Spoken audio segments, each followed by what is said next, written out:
Assalamualaikum warahmatullahi wabarakatuh. Innal hamdalillahi nahmaduhu wa nasta'inuhu wa nastaghfiruh wa na'udzu billahi min syururi anfusina wa min sayyiati a'malina may yahdihillahu fala mudhillalah wa may yudlil fala hadiyalah. Asyhadu an la ilaha illallah wahdahu la syarikalah wa asyhadu anna Muhammadan abduhu wa rasuluhu alladzi la nabiyya ba'da. Qala Allah Ta'ala fi kitabihil karim, ya ayyuhalladzina amanu taqullaha haqqa tuqatih wa la tamutunna illa wa antum muslimun. Ya ayyuhan nasu taqu rabbakum alladzi khalaqakum min nafsin wahidah wa khalaqa minha zawjaha wa batha minhuma rijalan katsiran wa nisaa'a wattaqullaha alladzi tasaaluna bihi wal arham innallaha kana 'alaikum raqiba. Ya ayyuhalladzina amanu taqullaha wa qulu qawlan sadida yuslih lakum a'malakum wa yaghfir lakum dhunubakum wa may yuti'illaha wa rasulahu faqad faza fawzan 'azima. Amma ba'du. Alhamdulillah, segala puji hanya milik Allah Subhanahu wa ta'ala. Kita memohon berlindung serta bertobat kepadanya, dan kita bersaksi bahwasanya tidak ada Tuhan yang berhak disembah kecuali Allah Subhanahu wa ta'ala.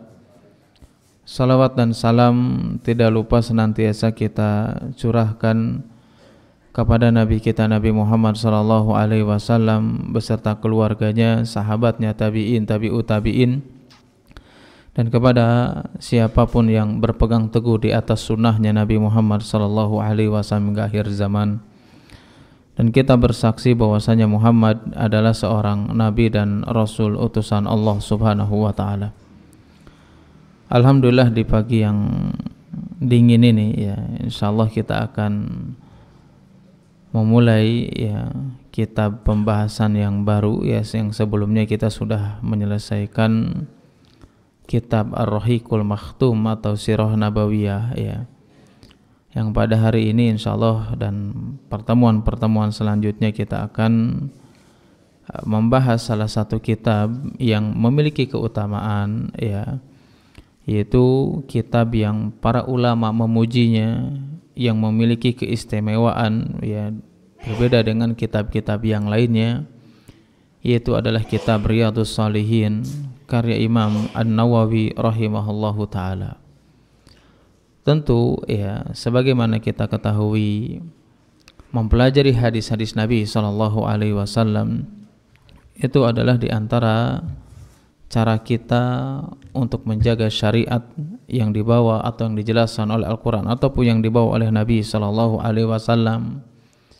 Bahkan di antara keutamaan atau faidah, di antara hikmah bahkan kita mempelajari hadis-hadis Nabi sallallahu alaihi wasallam, tidak ada tujuan lain kecuali tujuannya adalah untuk memperbaiki ibadah kita kepada Allah Subhanahu wa taala, untuk memperbaiki tujuan daripada kita diciptakan oleh Allah Subhanahu wa taala ya, agar supaya kita juga sama-sama bisa memperbaiki baik dalam masalah ibadah ataupun muamalah. Dan itu dijelaskan melalui hadis-hadis Nabi sallallahu alaihi wasallam. Ya, tidak mungkin ya kita bisa berjalan di atas jalan yang lurus, jalan yang diridhai oleh Allah Subhanahu wa taala, tanpa kita berpegang kepada Al-Qur'an dan hadis-hadis Nabi sallallahu alaihi wasallam. Ya, makanya Nabi sallallahu alaihi wasallam di pembahasan Sirah Nabawiyah yang sudah kita jelaskan ya, di antara wasiatnya, pesan-pesannya, atau di antara hadis-hadis yang menjelaskan kepada kita semuanya, bahkan pesan Nabi sallallahu alaihi wasallam yang seolah-olah para sahabatnya mendengar itu adalah pesan seolah-olah terakhir yang disampaikan oleh Nabi sallallahu alaihi wasallam kepada kaum muslimin, kepada para sahabat Nabi sallallahu alaihi wasallam dan umumnya kaum muslimin, bahwasanya Nabi sallallahu alaihi wasallam mengingatkan kepada kita semuanya, alaikum bisunnati wa sunnati khulafa'ir rasyidin al-mahdiyyin ahdu 'alaiha bin nawajid. Maka kata Nabi sallallahu alaihi wasallam, nanti sepeninggalanku kalian akan menemukan perselisihan di antara kalian, perbedaan di antara kalian, Maka di antara pesan Nabi sallallahu alaihi wasallam, "Alaikum bisunnati." Maka bagi kalian berpegang teguh terhadap sunnahnya Nabi sallallahu alaihi wasallam. Apakah mungkin kita bisa berpegang dengan sunnah Nabi sallallahu alaihi wasallam tanpa mempelajari hadis? Apakah kita bisa istiqomah di atas sunnahnya Rasulullah sallallahu alaihi wasallam tanpa mempelajari hadis? Itu sesuatu hal yang tidak mungkin. Ya, bahkan kita tidak bisa istiqomah di atas hidayahnya Allah Subhanahu wa taala, bisa memperkuat keimanan kita masing-masing tanpa mempelajari hadis-hadis yang datang dari Nabi sallallahu alaihi wasallam. Salah satunya dalam kitab yang akan kita bahas dalam kitab Riyadhus Shalihin, yang memang ya kitab Riyadhus Shalihin ini ya Al-Imam An-Nawawi rahimahullahu taala itu mengumpulkan hadis-hadis sahih di dalam kitab Riyadhus Shalihin. Ya meskipun memang ada yang sebagian kecil saja hadis-hadis yang lemah dalam kitab Riyadhus Shalihin, dan itu pun yang dipandang oleh Imam Nawawi atau menurut beliau rahimahullah taala itu adalah sahih. Ya, makanya ini pentingnya kita mempelajari tentang hadis tentang kitab Riyadhus Shalihin yang kurang lebih ya di dalamnya itu ada 17 kitab atau ada 265 bab yang dibahas dalam kitab Riyadhus Shalihin. 17 kitab, 265 bab dan 1897 hadis kurang lebih di dalamnya. Ya, ada 1897 hadis ya. Ini hal yang sangat luar biasa. Itu pun 1897 hadis itu ya itu tidak semuanya ya. Kalau kita kumpulkan ya lebih banyak lagi.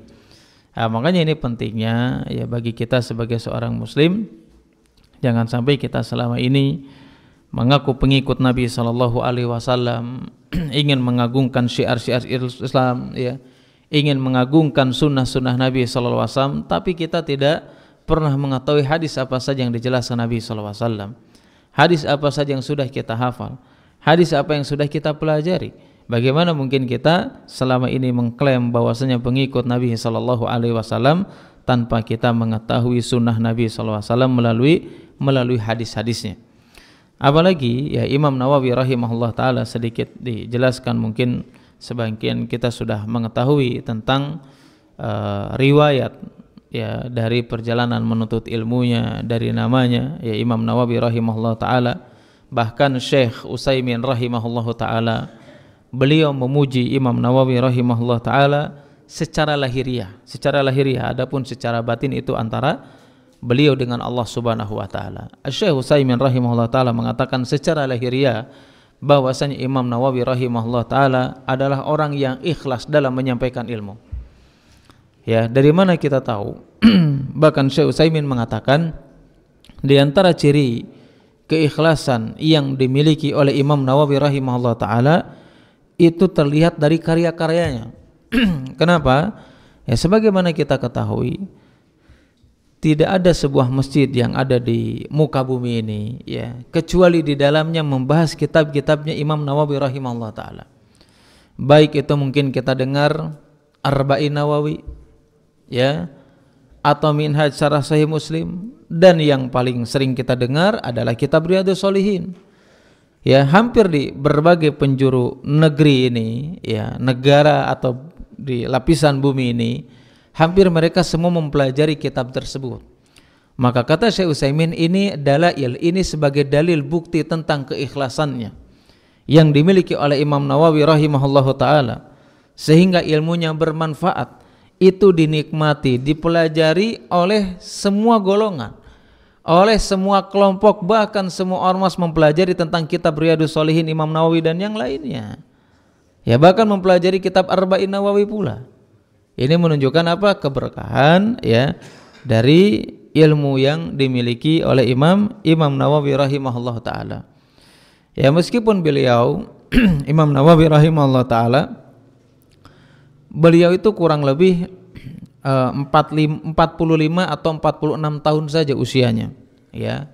Jadi usia yang mungkin tidak terlalu tua ya, 45 atau 46 tahun. Tetapi dari pelajaran, dari hikmah yang bisa kita ambil dari perjalanan hidup Imam Nawawi rahimahullah taala ya, meskipun 45 atau kurang lebih 46 tahun usianya, memiliki karya yang banyak, dinikmati oleh berbagai macam lapisan golongan manusia yang ada di muka bumi ini, ya. Ini menunjukkan bahwasanya tolak ukur, ya, sesuatu hal, ya, yang baik di sisi Allah Subhanahu wa taala bukan urusan tentang panjangnya umur, bukan, tetapi tentang apa? Tentang keberkahan umur. Imam Nawawi usianya enggak tua, 45 atau 46 tahun, tetapi Allah memberikan keberkahan dalam umurnya.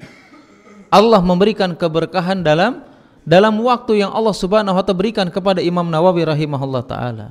Sehingga meskipun dalam waktu singkat beliau memiliki keberkahan sehingga apa? Bisa memberikan manfaat kepada orang lain, bukan hanya untuk dirinya sendiri. Ya, makanya kalau kita ingin mendapatkan keberkahan dari setiap ilmu yang selama ini kita pelajari, ilmu yang berkah itu ya tidak mesti banyak juga. Kalau banyak berkah itu jauh luar biasa. Ilmu yang sedikit yang memiliki keberkahan adalah ilmu yang bisa menjadikan kita menjadi lebih baik daripada sebelumnya. Ilmu yang menjadikan kita semakin baik beribadah kepada Allah Subhanahu wa taala. Ilmu yang berkah itu akan nampak dari lahiriahnya. Itu ilmu tersebut tertanam di dalam hati kita dan nampak dalam lahiriah kita semakin menjadi lebih baik daripada yang lainnya, daripada sebelumnya. Karena urusan ilmu, ya, ilmu itu bukan hanya sekedar banyaknya saja, tapi bagaimana ilmu tersebut tertanam di dalam hati kita masing-masing. Ilmu tersebut menjadikan kita memiliki manfaat di dunia atau di akhirat kelak. Makanya ya sebelum kita menjelaskan lebih jauh ya tentang kitab Hadis Arba'in ini, ya ada perkataan yang sangat masyhur, ya bahkan mungkin para ulama, para ustadz juga sering menjelaskan. Di antara penjelasan yang dijelaskan Syekh Utsaimin hafizahullah taala, di antara hal-hal yang bisa menjadikan ilmu ini bermanfaat untuk diri kita masing-masing, ya apalagi kita berbicara tentang hadis Nabi SAW, tentunya ya kita ingin mendapatkan manfaat, bukan hanya sekedar hafal saja, bukan hanya sekedar menambah wawasan saja, bukan. Menuntut ilmu bukan hanya sekedar mencari wawasan, tetapi bagaimana ilmu tersebut tertanam di dalam hati kita, memiliki dampak yang lebih baik, bahkan dampak yang ya memiliki athar pada diri kita masing-masing, sehingga kita menjadi pribadi yang lebih baik, ya terutama memiliki ya kemudahan dari Allah Subhanahu wa taala dalam apa? Dalam masalah ibadah, ya. Artinya ya Syekh Utsaimin rahimahullah taala mengingatkan kepada kita semuanya, siapapun ya yang mereka mempelajari sebuah kitab, hadir untuk menuntut ilmu, maka jangan pernah lupa kita harus senantiasa mengagungkan ilmu tersebut. Ya, kalau kita tidak pernah mengagungkan ilmu tersebut, sampai kapanpun kita tidak akan pernah bertambah ya kebaikan yang Allah berikan melalui ilmu yang kita pelajari. Kalau kita tidak pernah mengagungkan ilmu, maka semakin sedikit manfaat ilmu yang selama ini kita pelajari. Ini penting. Ya, karena menuntut ilmu sebagaimana kita ketahui bukan urusan muda, tua, ya, jauh dekat, bukan, tapi ini sebuah kewajiban. Apalagi ini mempelajari ilmu agama sebagai sumber kebaikan kita di dunia ataupun di akhirat. Maka hal yang paling utama bagaimana caranya mengagungkan ilmu tersebut supaya ilmu memiliki dampak dalam kehidupan kita, supaya ilmu ini bersarang di dalam hati kita masing-masing. Di antara ta'zimul ilm, mengagungkan ilmu adalah membersihkan hati kita dari syubhat dan syahwat, ya, dari kemaksiatan, ya, dari kebencian, dari kedengkian, dari kesombongan. Hilangkan itu semua. Ya, kalau itu masih berada pada diri kita masing-masing, kesombongan, hasad, dengki, merendahkan orang lain, ya, itu sampai kapanpun ilmu itu tidak akan pernah bermanfaat. Kita tahu ya kisah Nabi Musa alaihissalam yang belajar kepada Khidir alaihissalam, seorang nabi yang memiliki keutamaan yang luar biasa. Bahkan para ulama sepakat memiliki keutamaan jauh lebih baik daripada Khidir alaihissalam.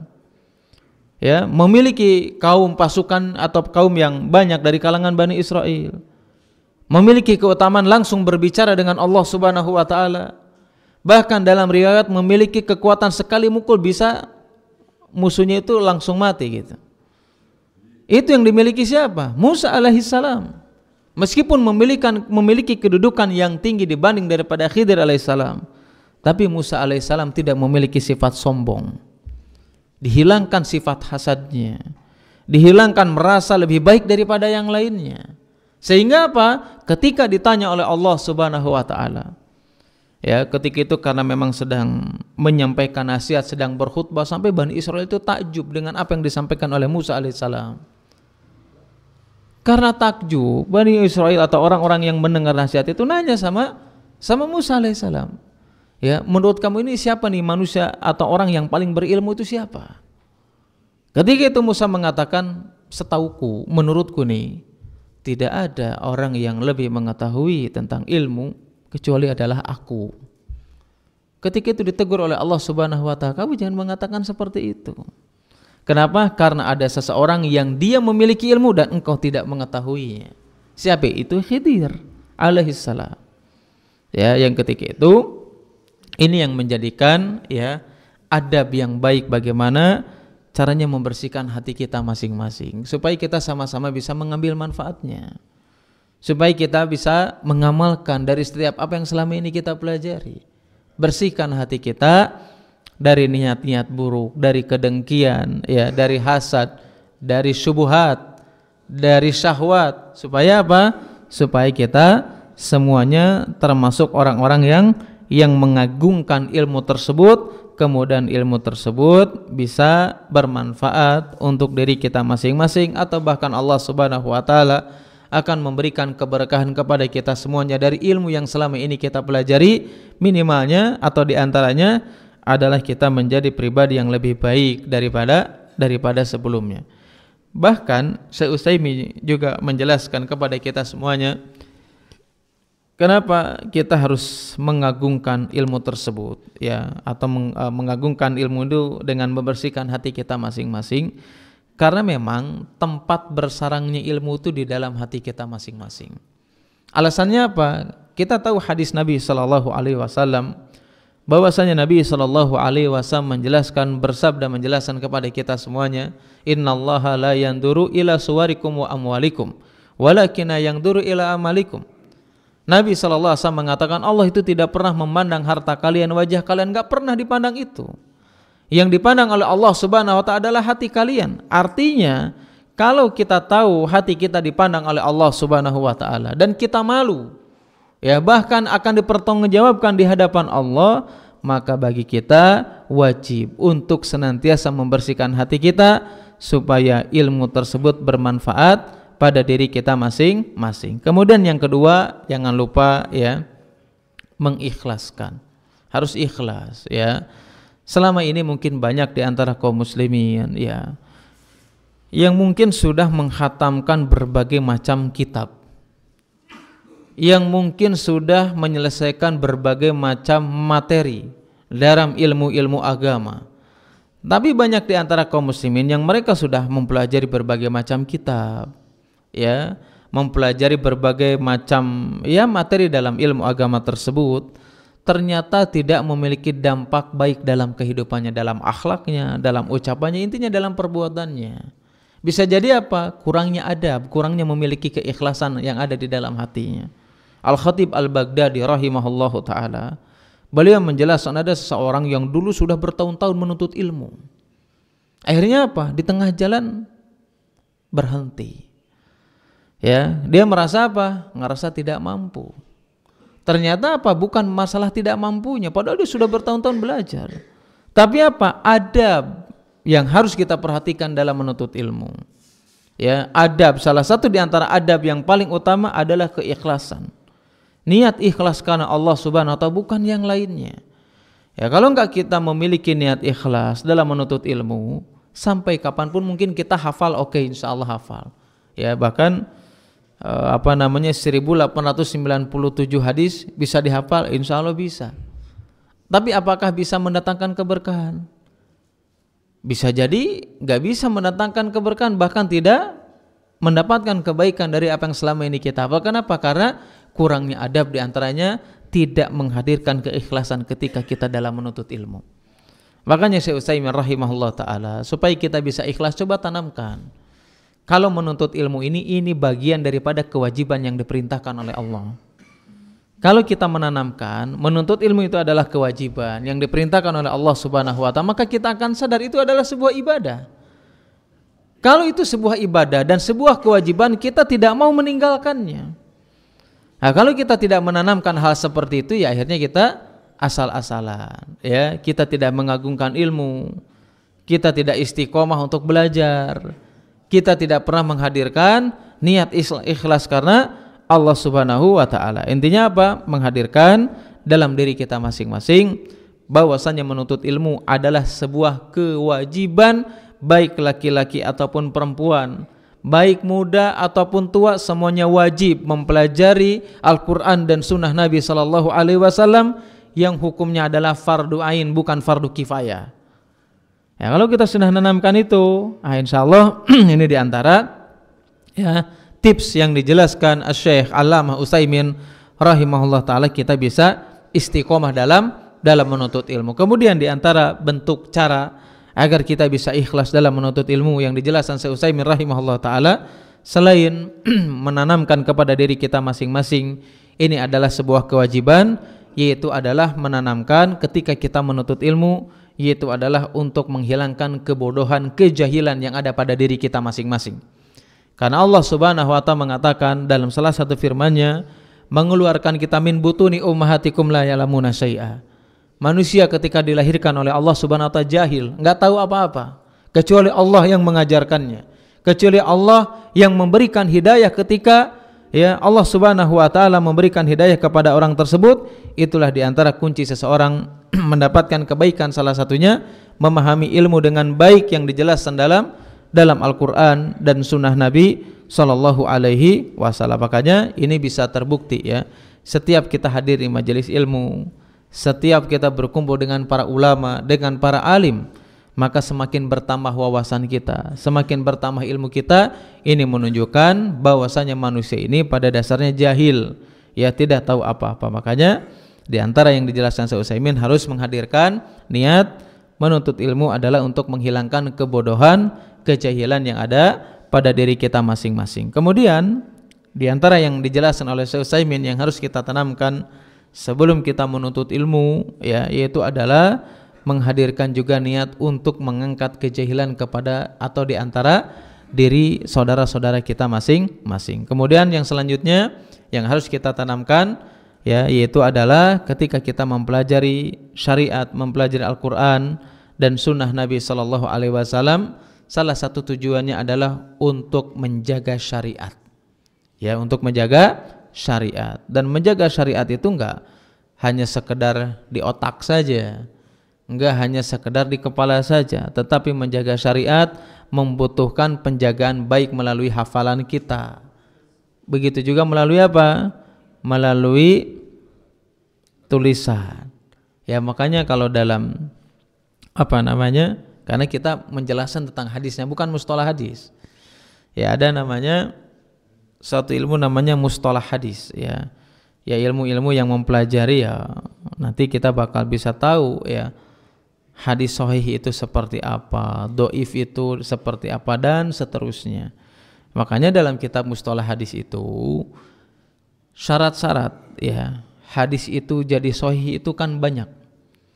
Salah satunya hadis itu sahih, ya, itu sifat atau sesuatu yang harus dimiliki oleh seorang perawi atau seseorang, ya, yang berada, ya, dalam syarat hadis tersebut sahih itu adanya syarat dobtus sodar wa dobtul kutub. Dobtus sodar itu apa? Maksudnya hadis ini bisa sahih sampai misalkan dari seseorang ini sahih apa enggak, harus dilihat dulu ini orangnya soleh atau enggak. Dobtus sodar, dobtul kutub atau enggak. Dobtus sodar itu apa? Harus memiliki catatan. Yang kedua, ya, dobtul kutub memiliki catatan. Kalau dobtus sodar itu harus di luar kepala, harus hafal. Makanya ini diteliti nih. Ini hadis ini dari orang tersebut soleh dan yang lainnya, karakternya sudah terpenuhi, langsung dicek nih. Ini coba hafalannya kayak gimana? Dia catatannya banyak, tapi hafal apa enggak? Ini menjadi bahan pertimbangan hadis tersebut sahih atau tidak. Kalau dia hafal, dia punya catatan atau enggak? Nanti disesuaikan. Nah, inilah metode-metode yang dijelaskan oleh para ulama, ya, supaya apa? Supaya ilmu kita bisa bermanfaat. Makanya dulu ulama-ulama terdahulu, ya, meskipun mungkin tidak secanggih kita, ya, kita kan gampang aja mau ngapain. Sekarang di YouTube, di di Google ya, mau cari apapun bisa. Ya terutama ya dalam masalah ilmu agama mungkin bisa aja. Tetapi ulama-ulama terdahulu meskipun nggak ada Google ya, nggak ada YouTube, tetapi ilmunya berkah. Imam Nawawi rahimahullah taala, ya di zaman Imam Nawawi Google sudah ada, nggak ada ya. Coba dicek aja, ada nggak internet? Nggak ada. Kenapa ilmunya bisa berkah? Salah satu keberkahan ilmu ya yang dimiliki oleh orang-orang terdahulu salah satunya adalah hadir di majelis ilmu. Meskipun ya Ustadz saya ada kesibukan jadi online, nggak masalah juga, itu juga kebaikan. Tetapi yang paling utama seseorang bisa hadir di majelis ilmu itu di antara sebab orang mendapatkan keberkahan ilmu. Sebagaimana ulama-ulama terdahulu coba harus berjalan jauh. Imam Nawawi rahimahullah taala, Imam Syafi'i gurunya atau Imam Syafi'i rahimahullah taala ya. Kita tahu beliau itu bukan kalangan dari orang yang memiliki banyak harta. Ya, bahkan ibunya itu tidak mampu membelikan alat tulis. Nah, ketika itu nggak punya harta. Kadang nulis di di kayu atau di media-media yang lainnya. Tapi kenapa sampai sekarang kita mendengar dikit-dikit ini perkataan Imam Syafi'i, ini madhab Imam Syafi'i, ini pendapat Imam Syafi'i. Allah memberikan keberkahan. Meskipun dalam keadaan terbatas, harusnya kalau secara secara teori harusnya kita jauh lebih bisa mendapatkan itu. Apalagi cuma kan ini kan, nggak bayar nggak Pak? Gratis, alhamdulillah. Harusnya gratis ya, fasilitas ada, buku harusnya kita jauh lebih semangat lagi. Kita nggak disuruh nulis hadisnya kok. Coba kalau disuruh nulis hadis, ya hadisnya suruh ditulis, faidahnya suruh ditulis, pasti kita bakal hoream. Nanti jamaahnya nggak banyak lagi, berkurang satu persatu. Ini udah dimudahkan. Artinya apa? Ya tinggal kita memiliki niat yang baik, diikhlaskan karena Allah Subhanahu wa taala ya, memiliki kesungguhan. Ya bagaimana caranya kita bisa mempelajari kitab Riyadhus Shalihin ini bukan hanya sekedar khatam saja. Bukan hanya sekedar saya udah ngaji nih, selesai Riyadhus Shalihin. Terus gimana, Pak? Faedahnya kitab Riyadhus Shalihin pokoknya pertama tentang niat gitu. Hadis nih nggak bisa seperti itu. Ya kalau alasan yang pertama pokoknya tentang niat, hadis arba'in itu sama juga awalnya niat. Bahkan para ulama, ya ulama-ulama ahli hadis atau penulis itu rata-rata diawali dengan Dengan tentang hadis niat. Rata-rata itu. Bahkan Abdurrahman bin Mahdi rahimahullah taala menjelaskan kepada kita semuanya. Kenapa para ulama itu, baik ulama ahli hadis atau penulis dalam kitab-kitab hadis atau kitab-kitab yang lainnya, itu diawali dengan niat, dengan bab niat. Kenapa? Ini supaya mengingatkan kepada kita masing-masing ketika kita menulis, ketika kita belajar, semuanya harus didasari karena Allah Subhanahu wa taala. Supaya Supaya apa yang selama ini kita lakukan mendapatkan keberkahan. Ya, artinya itu yang harus kita tanamkan kepada diri kita masing-masing supaya kita sama-sama bisa melewati atau mempelajari hadis ini bukan hanya sekedar khatam, tetapi kita mendapatkan faidah-faidah yang bisa kita amalkan dari apa yang dijelaskan oleh para ulama melalui hadis kitab Riyadhus Shalihin. Kemudian ya, kitab Riyadhus Shalihin ini ya, karangan siapa Pak tadi lupa? Imam Bukhari ya? Imam Nawawi rahimahullah taala. Ya. Imam Nawawi itu sebetulnya bukan namanya, tetapi lebih ke penisbatan ke sebuah tempat. Boleh nggak kita menisbatkan misalkan kita berada di suatu tempat ya, kemudian dinisbatkan ke tempat tersebut misalkan ya, Farid Ramdan Al-Bandungi. Farid Ramdan orang Bandung. Boleh nggak ya? Boleh saja. Bahkan Abdullah Ibnul Mubarak ya, apalagi kita yang terlahir di Bandung ini ya jelas lebih boleh lagi. Makanya Abdullah bin Mubarak itu mengatakan seseorang itu bisa menisbatkan dirinya kepada sebuah tempat atau suatu tempat itu kalau dia minimal sudah tinggal di tempat tersebut selama 4 tahun. Ya misalkan nih di teman-teman atau bapak-bapak ya, tinggal di Madinah, belajar di sana, kuliah di sana. Misalkan belajarnya 10 tahun atau di Mekah misalkan ya 10 tahun. Boleh enggak dia menisbatkan dirinya misalkan namanya Muhammad Al-Makki, Muhammad yang dinisbatkan kepada Mekah. Menurut pendapat Abdullah bin Mubarak boleh. Minimalnya 4 tahun baru dia boleh menisbatkan. Berarti kalau kurang dari 4 tahun belum bisa dinisbatkan meskipun kita tinggal di Mekah misalkan baru setahun. Ya, menurut Abdullah bin Mubarak itu belum bisa dinisbatkan. Sebagaimana dijelaskan oleh para ulama yang lainnya, dan ini juga dilakukan oleh Imam Nawawi rahimahullah taala. Beliau dinisbatkan kepada daerah yang namanya Nawa. Ya, aslinya itu Nawa karena dinisbatkan jadi Nawawi. Ya, seperti kita sering mendengar nama aslinya itu misalkan apa? Di Indonesia Banten, nanti dinisbatkan jadi Bantani. Ya, kalau misalkan Nata Endah susah ya, Nata Endahi wah susah, udah repot ya, udah Bandung aja. Itu yang dilakukan oleh Imam Nawawi. Adapun ya nama Imam Nawawi rahimahullah taala ya, beliau memiliki kunyah Abu Zakaria. Ya, Abu Zakaria. Makanya kalau kita melihat kitab-kitab para ulama atau para sahabat Nabi Shallallahu Alaihi Wasallam, ya, mereka hampir senantiasa memiliki kunyah, ya, karena kunyah itu bagian daripada sunnah. Bahkan Imam Nawawi sendiri mengatakan mustahab seseorang itu memiliki kunyah. Ya, kunyah itu apa? Suatu nama panggilan yang diawali dengan Abu. Kalau laki-laki, kalau perempuan Ummu. Ya, Ummu. Ya, biasakan Abu Abdillah, Ummu Abdillah, itu bagian daripada sunnah, jangan pernah dianggap enteng. Meskipun di situ tidak disyaratkan, ya, orang memiliki kunyah itu tidak disyaratkan memiliki anak. Tidak disyaratkan harus dewasa juga. Kenapa? Dulu Anas bin Malik radhiyallahu taala anhu menjelaskan, Nabi SAW itu sering mengunjungi kami. Dan kami memiliki saudara kecil atau saudaranya yang masih kecil, yang itu dipanggilnya Abu Numair. Bahkan Nabi SAW ketika bermain dengan saudaranya, ya, Anas bin Malik tersebut, ya, ketika itu Abu Numair itu punya burung, ya, yang burungnya sudah mati, ya, jelas merasa kesedihan, ya, namanya juga anak kecil main dengan burung terus burungnya mati.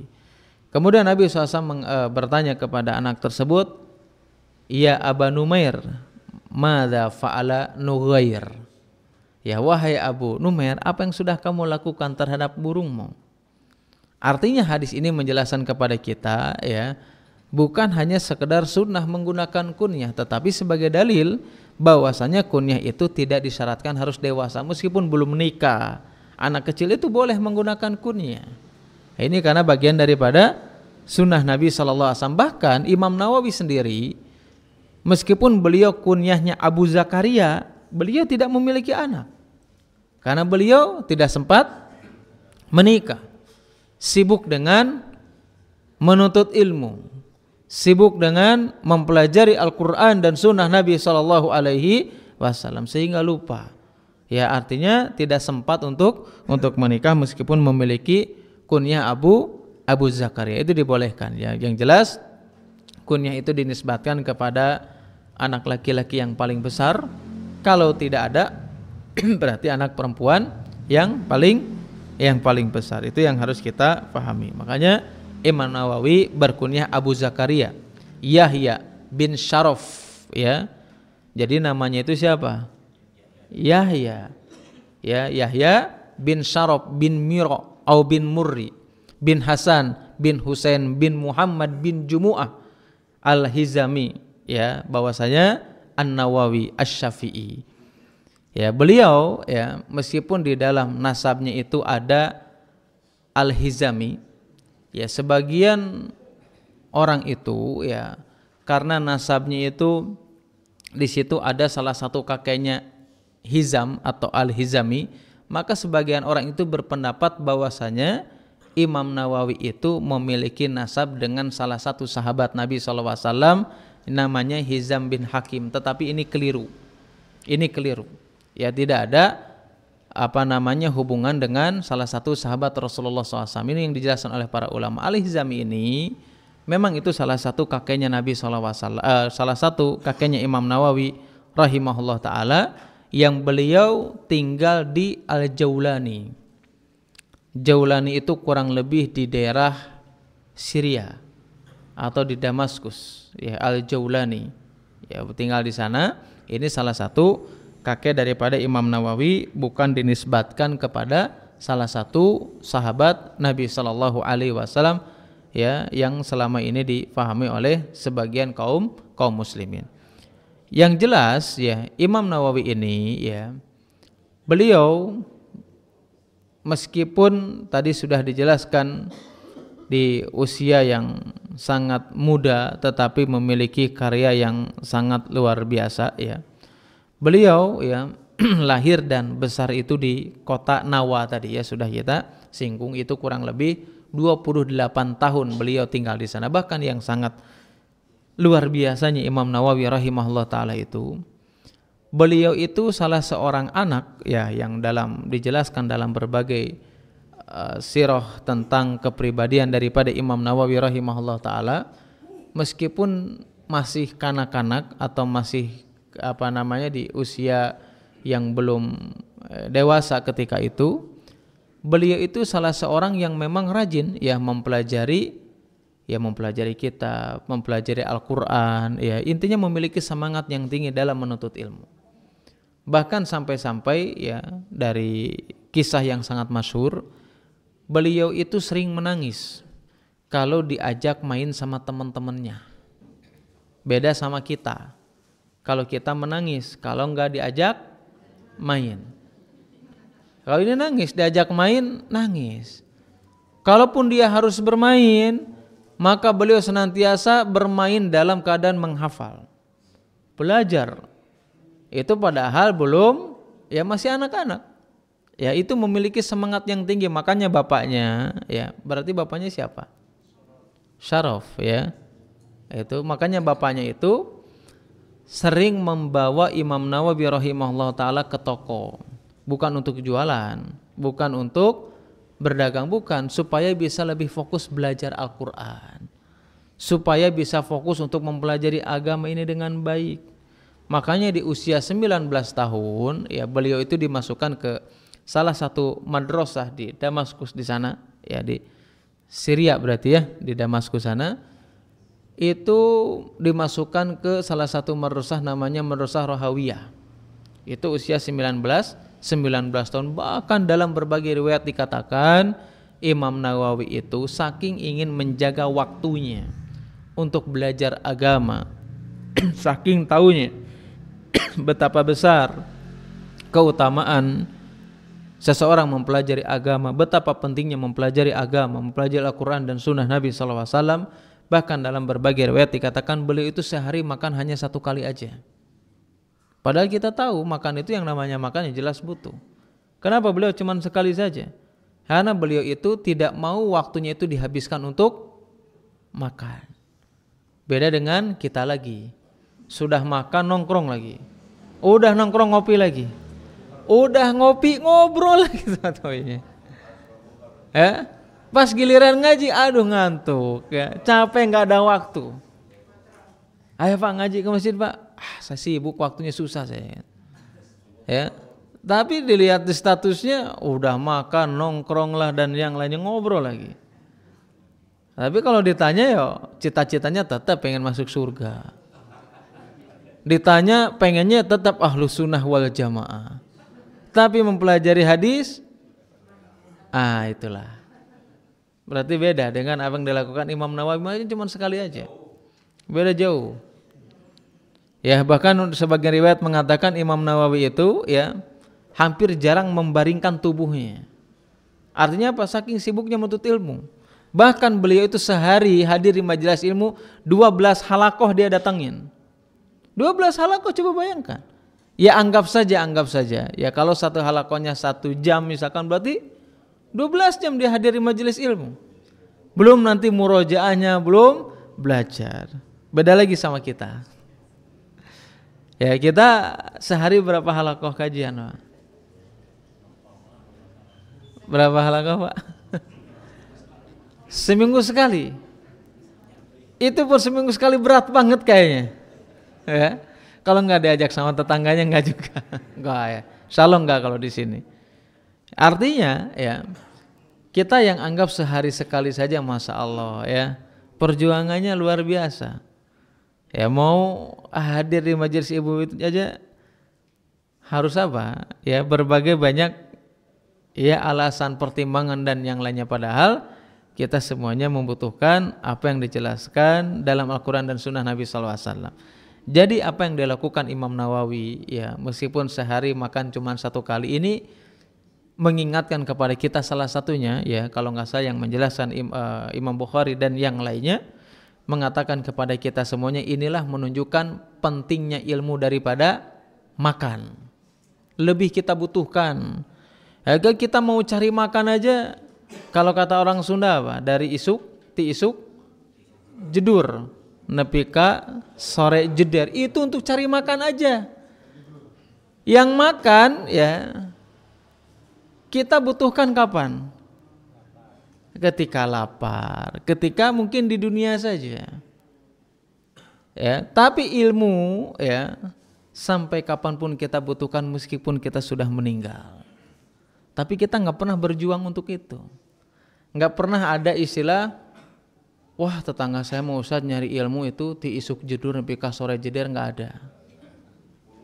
Nggak ada. Semuanya fulus. Mafi fulus mampus ya. Itu kaidahnya orang awam.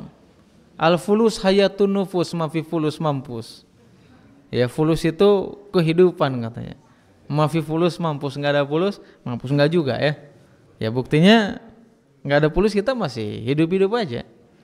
Ya, ini yang dilakukan oleh para ulama yang membutuhkan kalau makan itu ya paling rutin ya sehari kan 3 kali. Ilmu itu lebih daripada itu.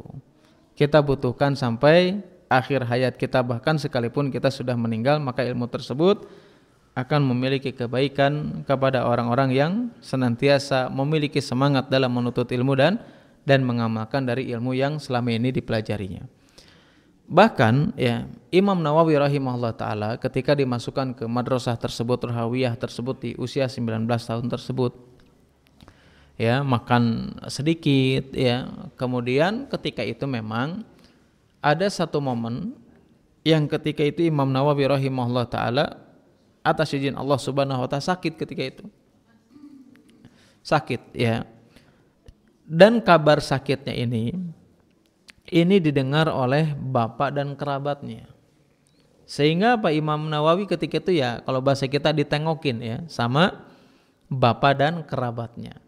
Ketika ditengok sama orang tuanya, atas izin Allah subhanahu wa ta'ala beliau sehat, gak ada apa-apa. Ya, beliau sehat atas izin Allah subhanahu wa ta'ala. Kenapa? Ketika Allah memberikan kesehatan kepada Imam Nawawi, ada di suatu malam Imam Nawawi bangun berzikir, tasbih, berdoa kepada Allah subhanahu wa ta'ala di malam hari. Karena diberikan kesehatan dan kesembuhan oleh Allah subhanahu wa ta'ala. Ketika beliau berzikir, berdoa, tasbih, ya berdoa kepada Allah subhanahu wa ta'ala, itu tiba-tiba ada seseorang yang penampilannya ya tampan atau apa, penampilannya itu apa namanya, ya rapih lah gitu ya, kurang lebih seperti itu bahasanya. Penampilannya itu menarik atau rapi. Orang tersebut dalam keadaan sedang berwudu. Ketika selesai berwudu, maka orang tersebut mendatangi Imam Nawawi, kemudian menyampaikan apa, bahwasanya aku menasihatkan kepadamu, kamu gak usah zikir, kamu gak usah tasbih. Kenapa? Itu zikir kamu itu mengganggu ayahmu dan kerabatmu yang sedang tidur. Imam Nawawi balik nanya lagi, emang ente siapa? Kata orang tersebut, kamu gak perlu tahu, pokoknya saya nasihatin sama kamu gak usah zikir dan tasbih, itu mengganggu ayah dan kerabatmu sedang tidur. Ternyata apa? Inilah apa namanya, salah satu kemuliaan yang Allah berikan kepada Imam Nawawi. Ketika dia ditanya sama Imam Nawawi, emang ente itu siapa? Dia mengatakan gak perlu tahu ya, bahwasanya aku nasihatin seperti itu. Imam Nawawi kemudian apa? Merasakan perasaan yang beda.